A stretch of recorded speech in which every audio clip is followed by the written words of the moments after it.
এই সৈনিকরা মৃতদেহগুলোর উপর এলোপাতাড়ি গুলি চালাচ্ছিল যেন কেউ বেঁচে থাকলে সে মারা যায়। কিন্তু এই মৃতদেহগুলোর মাঝে একজন সৈনিক বেঁচে ছিল।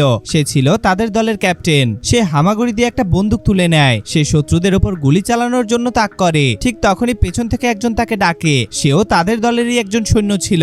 এই সৈনিকটি বন্দুক চালানোতে অনেক দক্ষ ছিল।